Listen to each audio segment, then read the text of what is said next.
hermanos, qué gusto poder saludarles en esta ocasión nuevamente en este programa A la Luz de la Biblia. Hoy nuevamente me acompaña el pastor Anderson Alfonso y damos gracias a Dios porque nos permite poder llegar a ustedes a través de la exposición de la palabra de Dios. Andy, puedes saludar. Pues es un placer estar nuevamente en esta transmisión y esperamos que los temas que tratemos, hermanos, sean de bendición y edificación para la iglesia y también de información bíblica para todos aquellos que estiman o tienen en alta estima la palabra de Dios. Amén. Hemos estado anunciando por las redes sociales que el tema que vamos a estar debatiendo en esta ocasión será la teología queer, un subproducto de la ideología de género. Y vamos a estar hablando del origen de la teología queer, las intenciones, la ideología de género, pero también yo creo que para asentar las bases de lo que vamos a estar hablando, primeramente deberíamos partir desde el concepto de pecado, definir qué cosa es pecado y cómo la Biblia se refiere al pecado. Anderson, yo quisiera que abundara sobre eso.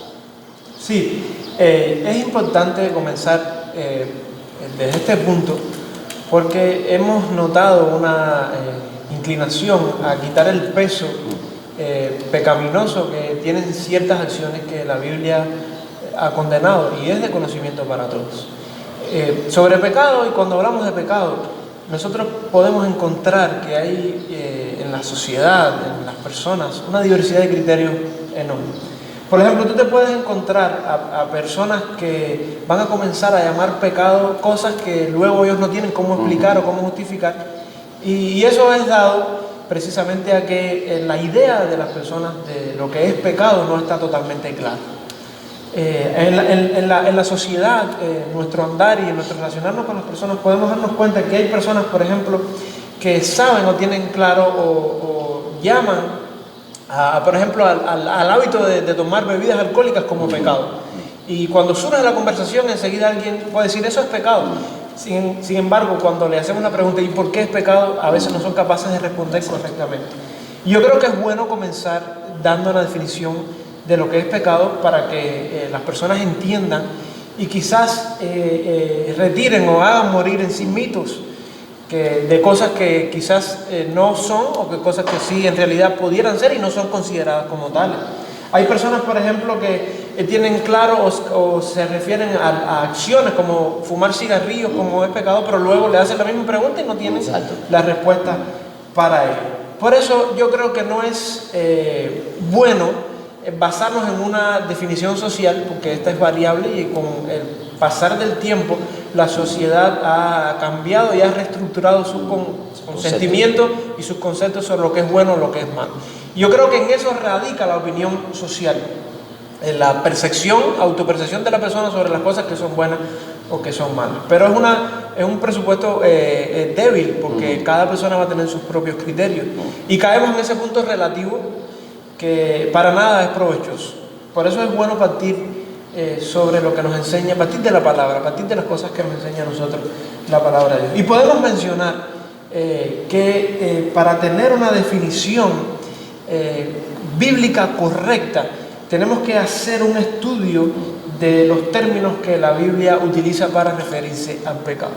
Y esos términos van a diferenciarse entre términos que se utilizan en la parte que conocemos como Antiguo Testamento, que van a ser una serie de términos que en el idioma hebreo, y otros que forman parte, que son más usados en la sección del Nuevo Testamento, que vienen a ser en el idioma griego. Entonces, hermano, sobre los términos que utiliza la Biblia para el pecado, podemos mencionar algunos de ellos. Por ejemplo, se refiere, es muy común que se use el término hatá. En el hebreo, en esa sección del Antiguo Testamento, para referirse a acciones que van a estar directamente relacionadas con la infracción de algún tipo de ley. Así que es muy común que cuando algún israelita infringía algún parámetro, alguna acción, algún aspecto de la ley, correcto, pudiera ser de la ley social. Por ejemplo, no necesariamente era considerado una falta cuando se llevaba a cabo en contra de la ley de Dios, sino también alguna ley en particular que tuvieron. Un ejemplo de ello nosotros lo encontramos en Génesis 41.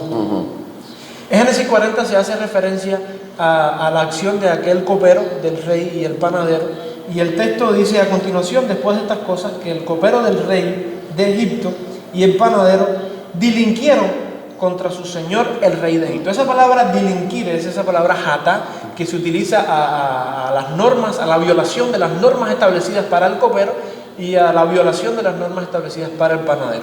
Así que estos dos obreros del rey de Egipto pues violaron lo que estaba establecido para ellos, y ese es el término jata, es considerado como pecado por la ley de Dios, por la palabra de Dios, disculpa. Otro de los términos es el término ra, que la definición más común es romper algo. O sea, cuando tú rompes algo, cuando tú quebrantas algo, se utiliza normalmente en hebreo el término ra. Y el uso bíblico aparece en Génesis capítulo 3, versículo 5. La traducción que se utiliza la traducción de mal. En este caso es Génesis 3:5, y cito el texto cuando dice: sino que sabe Dios que el día que comáis, y esto es un texto bastante popular porque es la conversación que tiene la serpiente con Eva, con la mujer, y la serpiente le dice que sabe Dios que el día que vosotros comáis, serán abiertos vuestros ojos y seréis como Dios, sabiendo el bien y el ra, el mal, sabiendo el bien y el mal. Así que esa palabra mal tiene esa connotación pecaminosa. El día, Satanás le estaba diciendo a la mujer que el día que ellos comieran, Dios sabía que iban a tener conocimiento del bien y conocimiento del pecado, conocimiento del mal, del ra, que es quebrar, que es romper, tiene esa connotación. Otro de los términos es pashá, que es rebelarse. Y nosotros sabemos que la rebelión es un acto pecaminoso.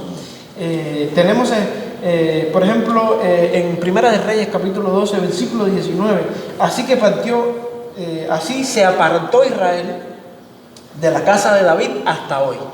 Y ahí Dios está haciendo una referencia de cómo Israel se apartó y se separó de los estatutos, de una adoración teocéntrica, de un proceder correcto ante los ojos de Dios, porque sabemos que David es ese ejemplo que Dios normalmente pone cuando se refiere a personas que eran conforme a su corazón, personas que andaban en su voluntad. Y entonces aquí en Primera de Reyes capítulo 12, versículo 19, el profeta se refiere a Israel como que se apartó del buen proceder, del camino correcto.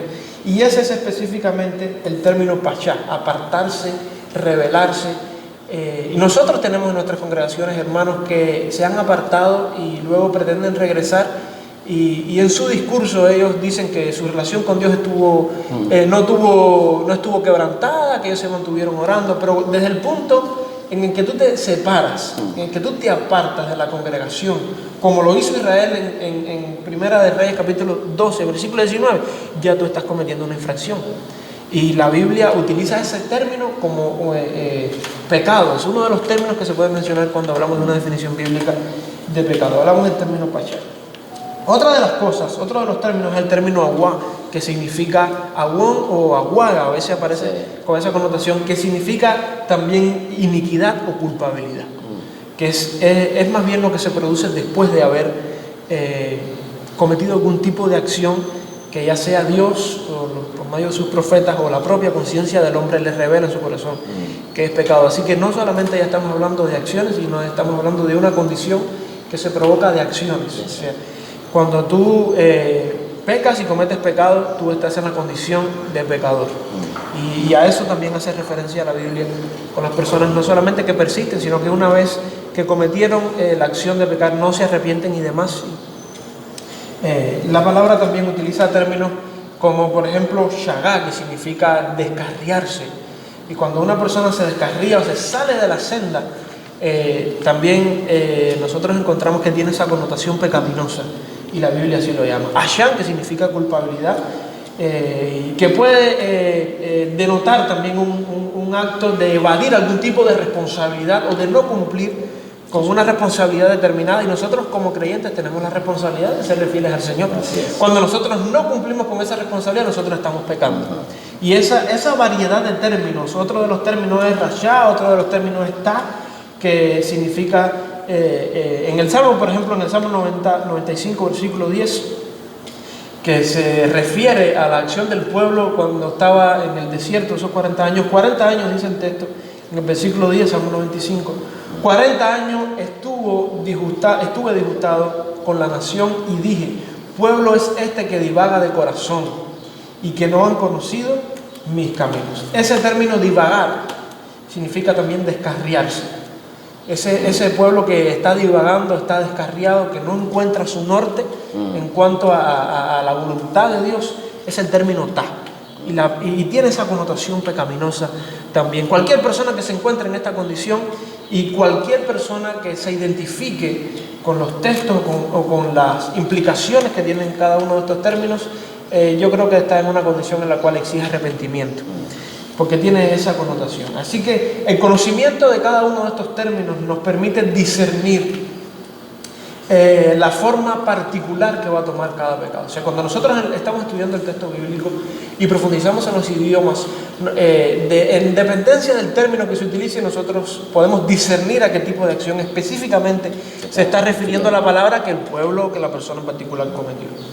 En el caso del Nuevo Testamento es diferente, porque en el caso del Nuevo Testamento sí tenemos una diversidad más amplia de términos.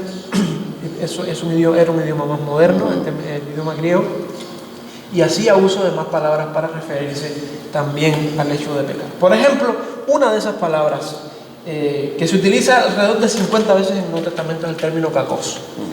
El término kakos significa perverso y algo perjudicial, algo maligno, y se utiliza en 1 de Pedro capítulo 3 versículo 17, se utiliza en Juan capítulo 3 de Juan versículo 11. El término poneros, que significa, hace referencia al mal de forma general. Cuando algo es malo, es pecaminoso, es poneros, es algo malo, es algo maligno, entonces es algo pecaminoso. Así que nosotros no podemos divorciar la palabra mal o malo de la palabra pecado. Exacto. Otro de los términos es asebes, que significa impío o impiedad, y es ese término que se utiliza también y que es derivado de la raíz sed. La raíz sed es una raíz que significa, está relacionado con la palabra piedad. Y cuando nosotros encontramos estas palabras que tienen el alfa privativo asebes, aseb, el alfa privativo adelante, esa alfa privativo adelante va a contradecir, por ejemplo, la palabra agnóstico. La palabra agnóstico tiene un significado y agnóstico tiene otra totalmente diferente. Ese es el caso, el ejemplo de asebes, que significa impío o impiedad, o sea, lo contrario a un hombre piadoso. O sea, lo contrario a un hombre piadoso es un hombre impío. Entonces, esa diversidad de términos, como el término hipócrisis, que es hipocresía.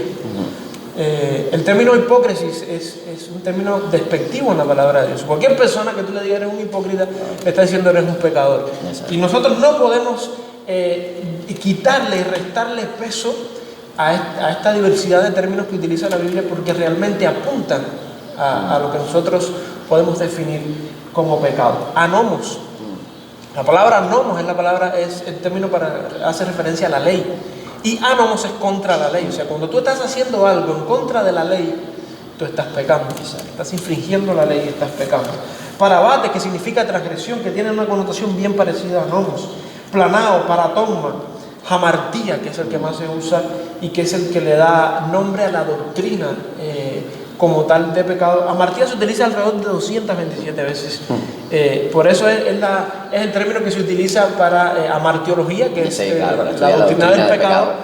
Entonces, de ahí, por el uso reiterativo de esta palabra, que significa errar en el blanco. Exacto. Intencionalmente. O sea, errar en el blanco, no solamente porque no tienes las habilidades para haber dado, sino también porque en algunas ocasiones tiene la implicación de que no quisiste dar. O sea, le diste al lugar que querías y el lugar que querías no era el blanco. No era la diana. No era la diana, exactamente. Entonces amartía tiene esa connotación. Yo creo que amartía describe perfectamente la naturaleza del hombre. El hombre tiene esa naturaleza de error. Luego que en su diálogo Eva escuchó a la serpiente y le obedeció, el hombre en lo adelante va a terminar obedeciendo a la persona incorrecta.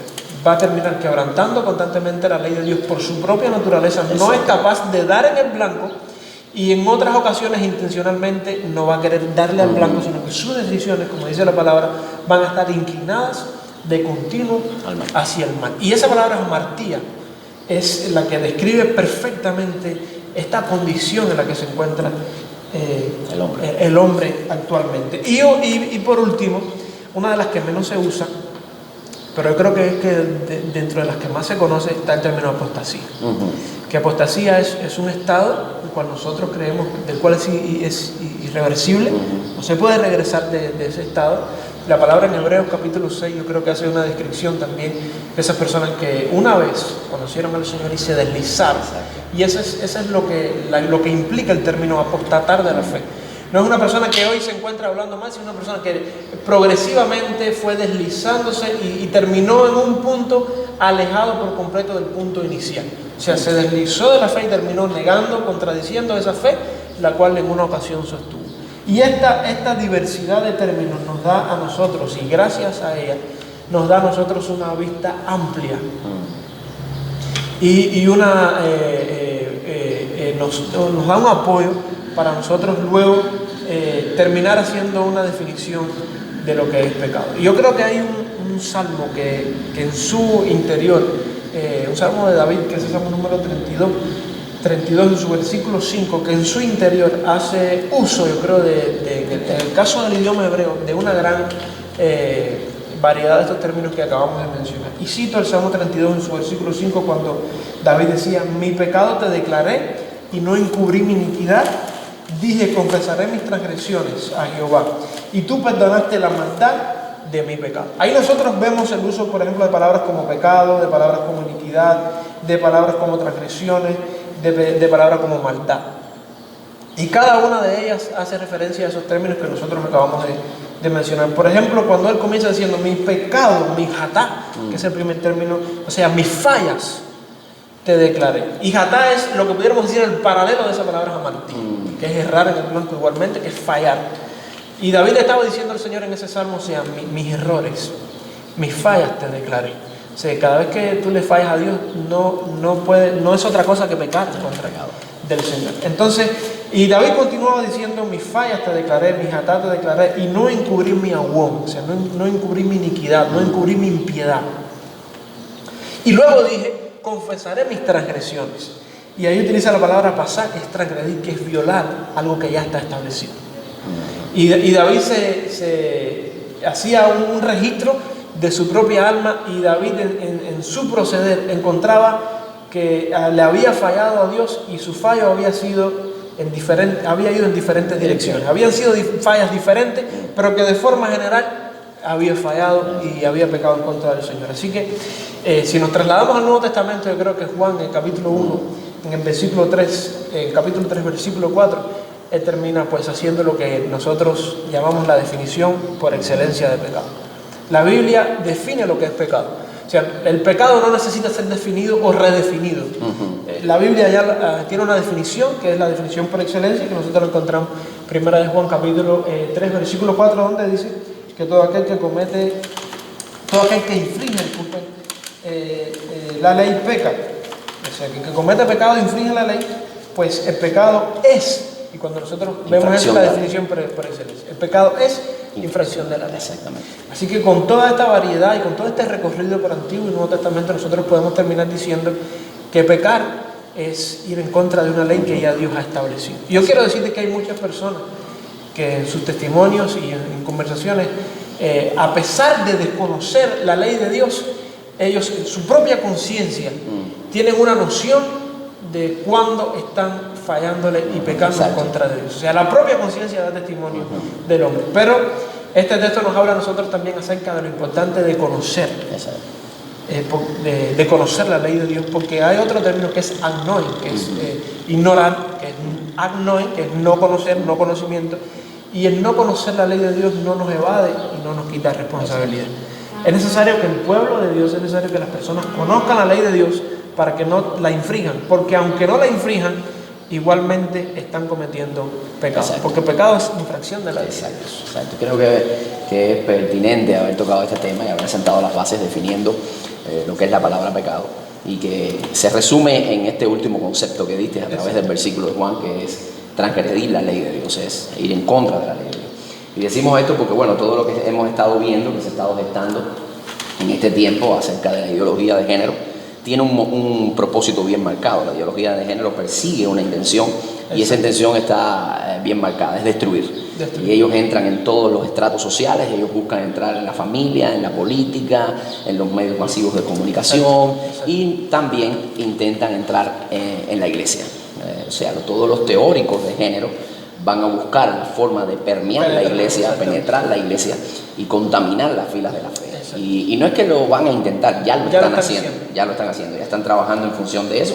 Por eso vamos a ver que ellos tratan de destruir la familia, van a tratar de adoctrinar a nuestros hijos en las escuelas, van a tratar de entrar en la legislación de las naciones, van a tratar de dictar leyes coercitivas y punitivas para todas personas que piensan diferentes, se expresan diferentes, también sean sancionadas por la ley. Van a tomar los medios masivos de comunicación, como nosotros ya los estamos viendo en la televisión cubana, ya lo hemos visto en la televisión nacional, que ellos están penetrando en los medios de comunicación y bombardeando de antivalores, de información torcida y dañina a la sociedad cubana.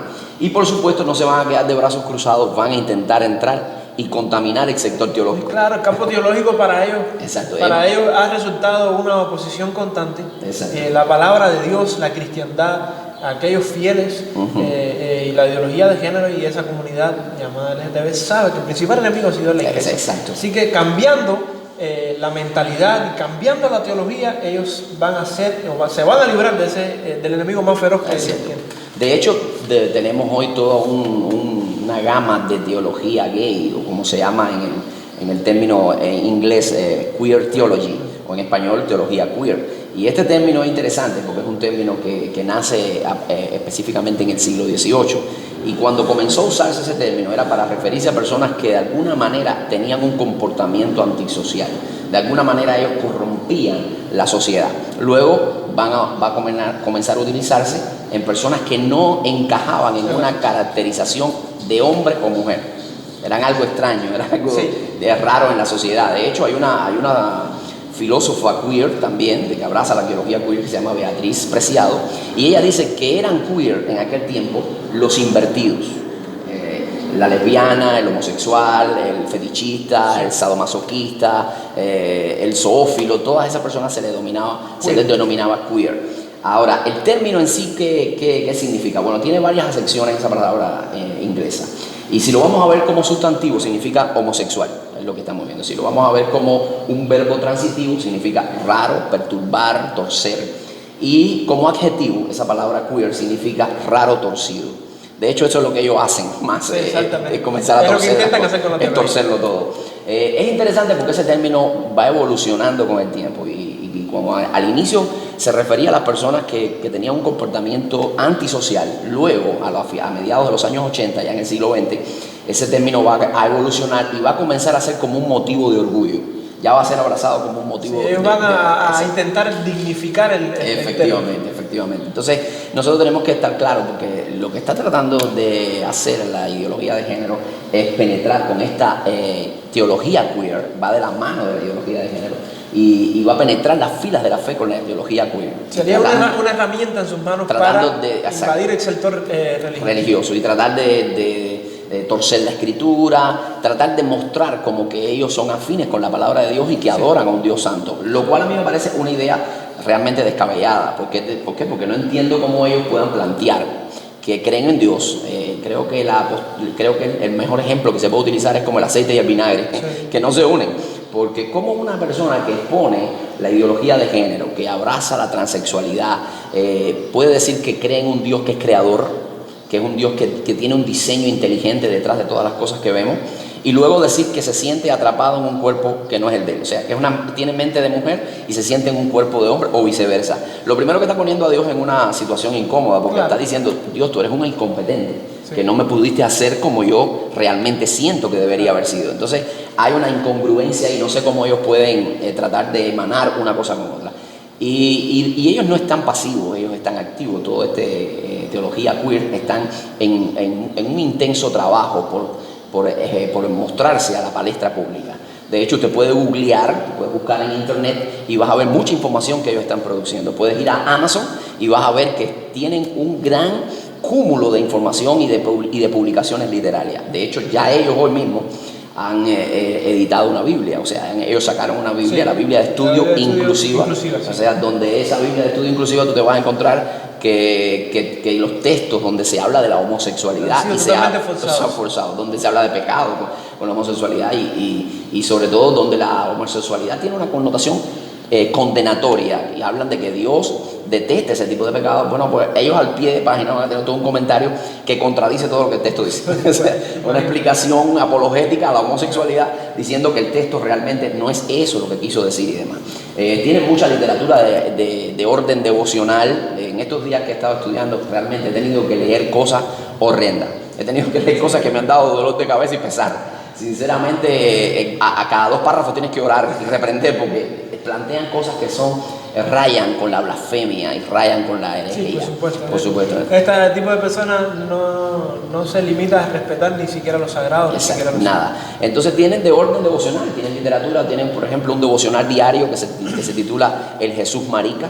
Tienen ya una teología, una escritura mucho más técnica que habla teología indecente. Bueno, realmente es indecente. Y ellos están trabajando de manera muy intencionada en esto. Es importante definir que la teología queer no va sola. Ella es impulsada por la ideología de género. Claro. Va de la mano de la teología de la liberación, va de la mano de la teología feminista también. Y ellos lo que intentan hacer es un revisionismo de la escritura, de las santas escrituras, y torcer esa escritura. Y sobre todo vamos a encontrar en ellos que van a utilizar la manipulación del lenguaje como un arma política para fomentar el odio en las iglesias de sana doctrina. Exacto. En las iglesias que son conservadoras de la palabra, ellos van a tratar de fomentar el odio contra ese. Y de hecho ya el término iglesia inclusiva, que es lo que ellos están buscando con todo esto, con todas estas teologías que van de la mano de ellas, es fomentar el cristianismo inclusivo. Claro. O la iglesia inclusiva. La iglesia no necesita de un adjetivo. Por supuesto. Y si le fuésemos a colocar uno, fuese santa. Efectivamente, no necesita. De nada más. Y crean fomentan ese odio porque ya del hecho de ellos llamarse iglesia inclusiva están poniendo en todas las demás iglesias como excluyentes. O sea, entonces nosotros somos iglesia excluyente. Utilizan ese término, utilizan otros términos como por ejemplo hermenéutica bíblica del odio en contraposición a la hermenéutica bíblica del amor. En este caso, por supuesto, la del amor es la de ellos, la de nosotros la del odio. Y van a utilizar términos como que tenemos que leer la Biblia desprejuiciados de los anteojos de la exclusión, de ser exclusivo. Y esos términos lo que lo hacen es para precisamente tratar de fomentar una división, o que la iglesia que hasta hoy ha levantado la bandera de la palabra, de conservar la palabra de Dios, de la sola escritura, de la sola gloria a Dios, pues esa iglesia quede relegada a un lado y comience a verse de una manera vacilante, comience a ser extraña y demás. Es importante mencionar que la teología, ellos tienen fundamentos básicos, y sus planteamientos más básicos es degradar y deconstruir la persona de Jesús. Sí. Lo que vemos casi siempre en todas las herejías. Sí. Todas las herejías lo que tratan es hacer una distorsión de la persona de Jesús. Ellos también. Y lo primero que ellos van a presentar es a Jesús como homosexual. De hecho, ellos tienen literatura donde presentan que Jesucristo y Juan, el apóstol del amor, tenían una relación homosexual. Sí. Van a presentar textos como que Jonatán y David en el Antiguo Testamento tenían una relación homosexual. Sí, ellos van a ir obviamente en busca de textos que aparentemente les respalden a ellos su conducta de vida. Exacto. Vamos a ver como por ejemplo en Mateo capítulo 8 y Lucas capítulo 7, donde se va a estar hablando, donde hay una narración donde Jesús hace un milagro de sanidad en un siervo de un centurión. Sí, ¿recuerda el texto? El centurión manda a buscar a Jesús, le dice: ven por favor para que sanes a un siervo que él tenía cierta afinidad, cierto cariño sobre él. Y ellos van a plantear que lo que había ahí era una relación homosexual. Y de hecho ellos dicen, van un poquito más allá, corren las líneas. Y ellos dicen, lo que está haciendo Jesús al sanar a este hombre es bendiciendo esa unión homosexual. Y es terrible lo que están planteando. También vamos a encontrar que es interesante porque ellos tienen a José, el esposo de María. Ellos lo tienen como un arquetipo de la personalidad queer. Y de hecho, una de las literaturas que ellos tienen, que ha permeado la editorial supuestamente cristiana, editorial Kriel. Hemos citado, creo, en programas anteriores, el libro de Thomas Hanks, que se titula Evangelio Subversivo. Y en ese libro él está hablando y pone a José como un personaje que es excelente para exponer la teología queer. De hecho, lo voy a citar textualmente lo que él plantea en el libro Evangelio Subversivo. Él dice: José es un modelo para personas queer que subvierte las normas de la sociedad al unirse sin respaldo legal, procrear hijos de maneras no tradicionales y formar nuevos tipos de familia. No sé si le suena eso conocido. Nuevos tipos de familia, eso es una expresión que estamos oyendo diariamente en la televisión cubana. Nuevos tipos de familia. Entonces, evidentemente, ellos están haciendo una teología muy pobre, muy defectuosa. Demasiado débil. Demasiado débil. Documentación bíblica no respetan ninguna de las leyes de la interpretación bíblica.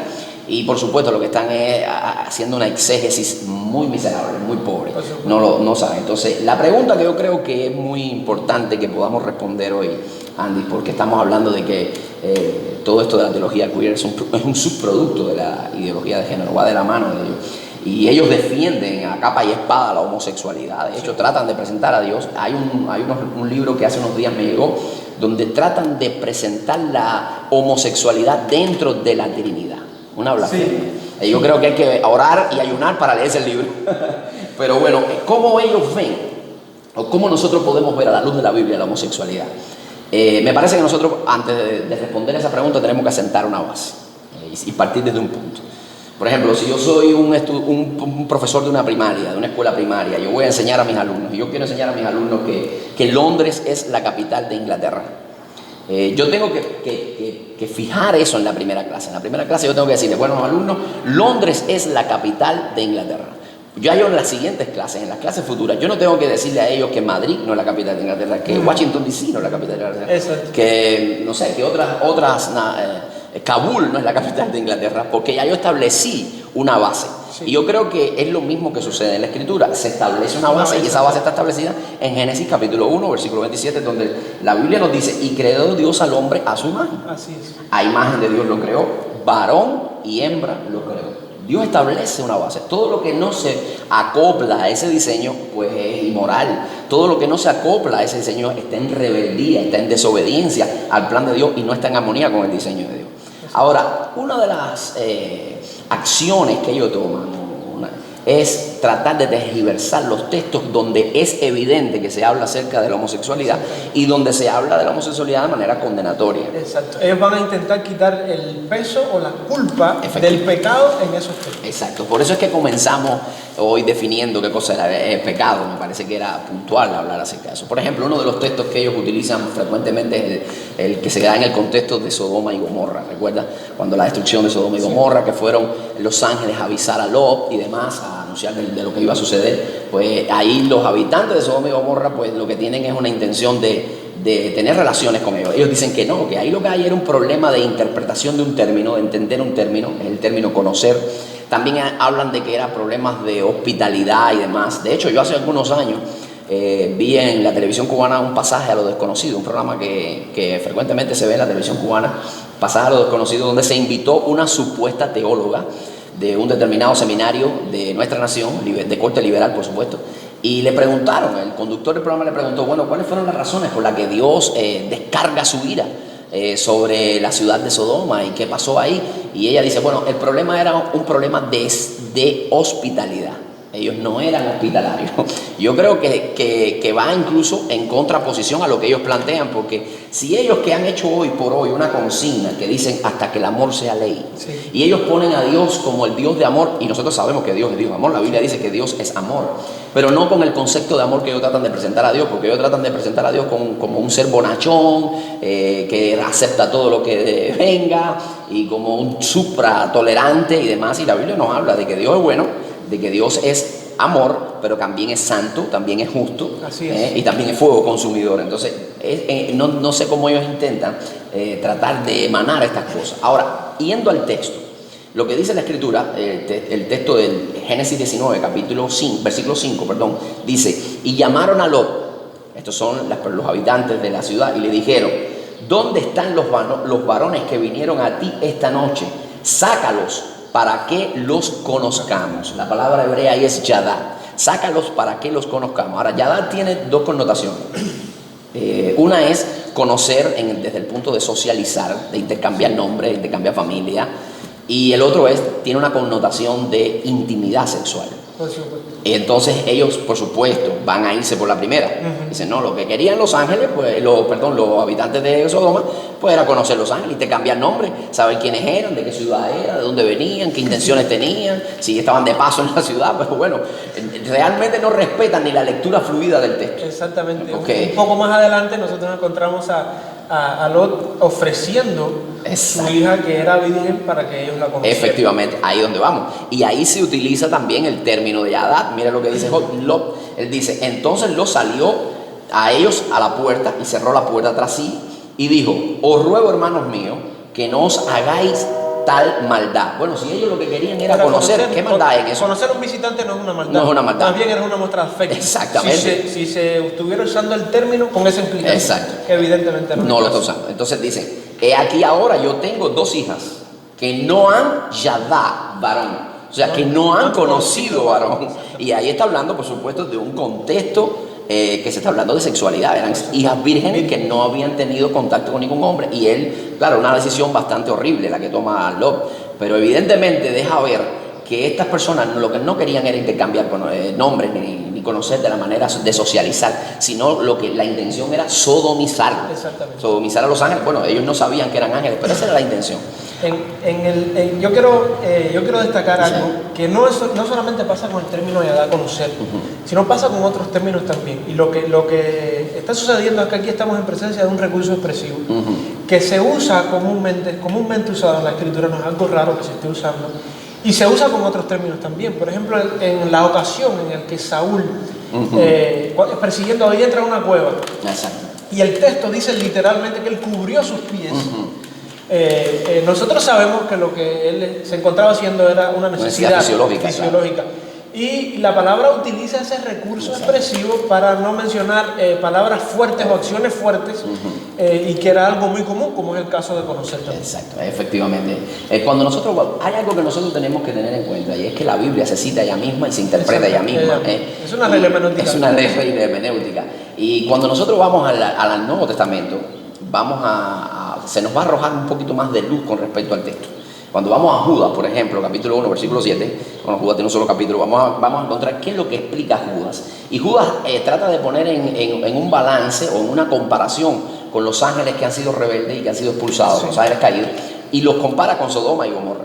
Y mira lo que dice el texto, dice entonces, como Sodoma y Gomorra y las ciudades vecinas, las cuales de la misma manera que aquellos, así, habiendo fornicado, he ido en pos de vicios contra naturaleza. He ido en pos de vicios contra naturaleza. Bueno, yo creo que conocer a una persona para socializar no es ir contra naturaleza. Está hablando de un contexto donde se habla, por supuesto, evidente, acerca de la homosexualidad. Por más intento que ellos hagan para tratar de torcer, la escritura grita mucho más alto. La palabra grita mucho más alto. Otro texto que ellos tratan de torcer es el de Levítico. Levítico 18, versículo 21, que dice, no te echarás con varón como con mujer, y punto y coma es abominación. Yo creo que ahí está, cierra con broche de oro el texto. Por supuesto, ellos van a tratar de hacer su defectuosa interpretación, y ellos tratan de decir que, bueno, cuando Moisés está hablando acerca de eso, cuando dice no te echarás, la implicación del texto no es moral, sino más bien es una implicación que tiene un sentido religioso. Lo que están diciendo es no te echarás con varón como a Moloc, como una adoración a Moloc, es lo que tratan de decir. Pero realmente el texto, el vocablo hebreo es mucho más agresivo y abierto, y lo que está hablando es de acostarse para tener relaciones sexuales. Y es interesante cómo lo presenta la Septuaginta, la versión del griego de la Santa Escritura, porque mira cómo lo dice la Septuaginta. Dice, y con varón tú no yacerás en cama de una mujer. Es evidente. Así que yo creo que se muestra cada vez más claro que la homosexualidad es execrable a los ojos de Dios. Otro texto que tenemos en el Nuevo Testamento, y a ellos les gusta mucho panear por el Nuevo Testamento, moverse por el Nuevo Testamento y torcerlo en escala superior. Y es el texto de Timoteo capítulo 1, versículo 8 al 11, y dice, pero sabemos que la ley es buena si uno la usa legítimamente, conociendo esto, que la ley no fue dada para el justo, sino para los transgresores y desobedientes, para los impíos y pecadores, para los irreverentes y profanos, para los parricidas, los que matan a los padres, y los matricidas, los que matan a las madres, para los homicidas, o sea, los asesinos a nivel general ya, y para los fornicarios y para los sodomitas. Ahora, por supuesto que esto no está hablando de habitantes de Sodoma, porque esto es una de las cosas que ellos dicen. Bueno, en la Biblia, yo recuerdo que en una ocasión cuando se entrevistó a Elaine Saralegui en el Russia Today, que la entrevistó Oliver Zamora, ella hablaba, bueno, ella es exponente de la teología queer y demás, y ella decía, no, cuando en la Biblia se refiere a sodomita, muchas veces para referirse a habitantes de la nación de Sodoma, como decir moabita, amonita, pero realmente no. Ya Sodoma crea un precedente. Exactamente. El Sodoma crea un precedente y a partir de esa historia se va a referir a sodomita a una persona que practica la homosexualidad. El término hace mención al uso que tenían los habitantes, pero no se refiere particularmente a los habitantes. A los habitantes. Es un término que ha trascendido la barrera geográfica. Por causa de ese. Porque no solo en el Medio Oriente, hoy mismo en el mundo ya occidental, usted dice sodomita y la gente se ubica en cuál es el sentido de esa palabra. Como mismo se utiliza la palabra corintiana para una mujer que practica la prostitución. Entonces, no es el sodomita. La palabra que utiliza ahí es arsenocoites, y esa palabra está hablando de el hombre que lleva a otros hombres a la cama. Es el mismo texto que utiliza en Corintios capítulo 6 versículo 9, donde habla de quienes no van a entrar al reino de los cielos. Dice, no van a entrar los afeminados y no van a entrar los arsenocoites, o sea, los que se echan con varones. Y es interesante la distinción que hace, porque hay veces los cristianos no hemos hecho una correcta interpretación y pensamos que afeminado es nada más aquella persona que tiene ciertas prácticas, que habla de una manera un poco más suave o tiene gestos más suaves. Por supuesto que está feminizado en ese sentido, ¿no? Y que debe trabajar en función de eso, pero aquí está hablando de una persona practicante de la homosexualidad también, activa en la homosexualidad, en la vida homosexual. El término es malacois y ese término es aquella persona, no es que es violentada, no es que es violada, sino que a plena conciencia, con conocimiento de causa lo hace. Simplemente lo que asume es una posición, asume una conducta más pasiva en la relación. Y el arsenocoites es el más activo. En ese sentido yo creo, amado, que queda muy claro que la Biblia no deja lugar, no deja margen al error. Yo creo que el uso antes de la palabra afeminado pone la varilla mucho más alta. Mucho más alta. Porque no solamente se refiere a personas que en el acto tienen esa costumbre en su vida, sino también a personas que expresan, aunque no sea conocido, no les sea conocido una pareja del mismo sexo y demás, pero su apariencia deja mucho que desear. Su apariencia, exactamente. Y hay textos, por ejemplo, desde el Antiguo Testamento que se estaba condenando esto. Uno de esos textos es en Deuteronomio, capítulo 22, en el versículo 5, donde dice: no vestirá la mujer traje de hombre, ni el hombre vestirá ropa de mujer. Efectivamente. Y porque esto es abominación. Fíjate que es reiterativo la palabra abominación. El término abominación, siempre que en la palabra de Dios se está mencionando este tema. Efectivamente. Ese es el criterio de Dios. Partimos desde esa premisa. El criterio de Dios, no solamente para aquella persona que tiene una conducta homosexual, sino para aquella persona que siendo hombre usa ropa de mujer. Exacto. Eso es abominación. Así que la varilla es mucho más alta. Mucho más alta aún, no da margen a error en este caso. Deuteronomio 22.5 no es el único ejemplo del Antiguo Testamento. También en Deuteronomio 23.18, que reafirma mucho más lo que se dice en el Nuevo Testamento y la lista que ofrecen los corintios de los afeminados y de los que se echan con varones que no heredarán el reino de los cielos, termina diciendo. Deuteronomio 23, versículo 18 dice: no traerás la paga de una ramera ni el precio de un perro a la casa de Jehová, porque esto es abominación. Fíjense que el uso de la palabra abominación siempre está mezclado con cosas que Dios desprecia, las cuales nosotros con mucha facilidad podemos considerar como pecado. Exacto. Yo creo que se hace un reto que el pueblo de Dios tome conciencia del momento histórico que estamos viviendo. Y como dice la Escritura, tenemos que conocer los tiempos, las sazones de los tiempos. Tenemos que ver lo que está sucediendo a nuestro alrededor y no podemos quedarnos pasivos. No podemos quedarnos de brazos cruzados a ver que las leyes cambien o que las cosas, el panorama cambie. Nosotros también tenemos una acción que tomar. Y tenemos que tomarla, preparándonos a través de la Biblia, estudiando acerca del tema, precisamente para hablarle a nuestros hijos, para hablarle a nuestros vecinos, a nuestros amigos. Aprovechamos siempre esta oportunidad para recomendar una literatura para aquellas personas que quieran prepararse, quieran estudiar más. Tenemos 2 libros para recomendar hoy. Y también queremos decirles que podemos compartirlo con ustedes. Tenemos un canal en Telegram y se va a estar viendo al pie de la pantalla. El canal se llama A la Luz de la Biblia. Es un canal, no es un grupo. Usted se puede unir a ese grupo y puede solicitar ya sea temas que se puedan tratar en el futuro en este programa, o puede solicitar literatura. Si la tenemos disponible, pues se las vamos a hacer llegar. La que vamos a mencionar hoy está disponible y podemos compartirla con usted. Se llama 110 preguntas frecuentes sobre la homosexualidad. Un libro excelente. Y el otro es un libro de Josh McDowell y su esposa Dottie McDowell, que dice Hablando claro con tus hijos sobre el sexo. Me parece que el tema de la homosexualidad es puntual en el tiempo que estamos viviendo, porque ya está entrando, tratando de penetrar las filas de la iglesia. Y nosotros como creyentes tenemos que cerrar filas y ser conservadores en guardar la pura doctrina, la santa doctrina que Dios nos ha dado, que por supuesto es la verdad que está en la palabra. No es nuestra verdad, es la verdad de Dios. Y como ministros, hoy estamos viendo muchos ministros que se están corrompiendo. Hoy estamos viendo muchos ministros que están haciendo una defectuosa teología. Pero nosotros tenemos que aferrarnos, anclarnos a la Escritura. Y yo quiero terminar citando una escritura, un pensamiento de John MacArthur, que es un pastor que con un gran prestigio internacional, un hombre fiel al Señor y que ha escrito un sinnúmero de libros. Y él dice en su comentario al Nuevo Testamento esto: cualquier intento de justificar el homosexualismo es inútil e inicuo, pero tratar de justificarlo con argumentos bíblicos, tal como hacen muchos líderes extraviados de la iglesia, es todavía más inútil e inicuo. Hacer eso es hacer a Dios mentiroso, amar lo que Él aborrece y justificar lo que Él condena. Me parece que está muy claro y debemos reflexionar en este asunto. Ahora, Andy, yo creo que se hace necesario una pregunta. ¿Tienen los homosexuales la posibilidad de poder ser redimidos por la sangre de Cristo? ¿Hay lugar para ellos en el perdón de Dios, en el corazón de Dios? ¿Pueden ser justificados? ¿Puedes ampliar acerca de esto? La homosexualidad no es el peor de todos los pecados. El pecado es pecado, sí, y el pecado es condenado.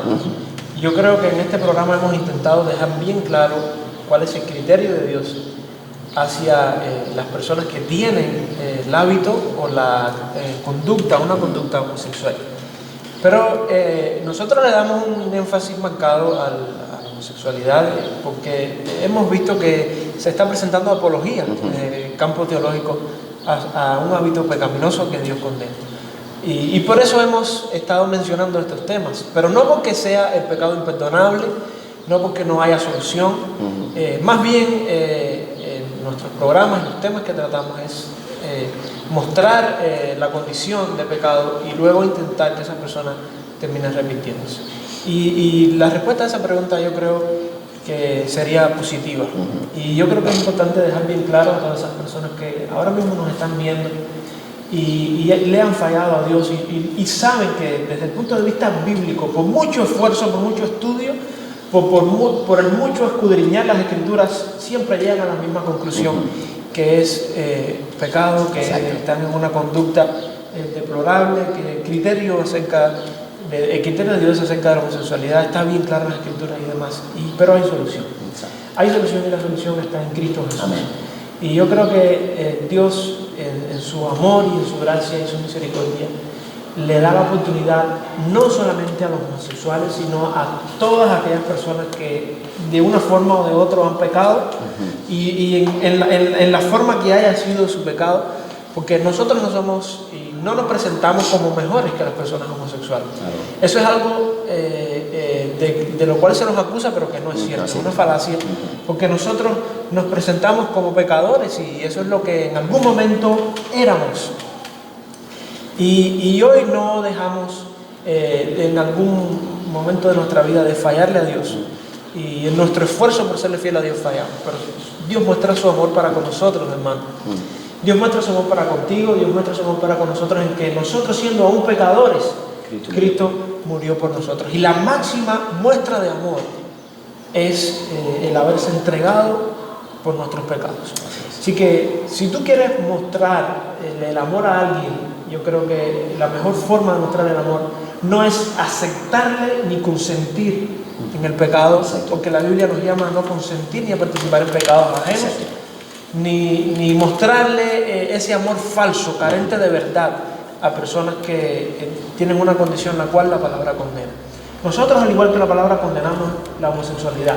Condenamos muchos otros pecados como el adulterio, la fornicación, la mentira, el robo, el incesto. Y para todas las personas que hoy se encuentran participando de este tipo de pecados, sepan que hay salvación en Cristo Jesús.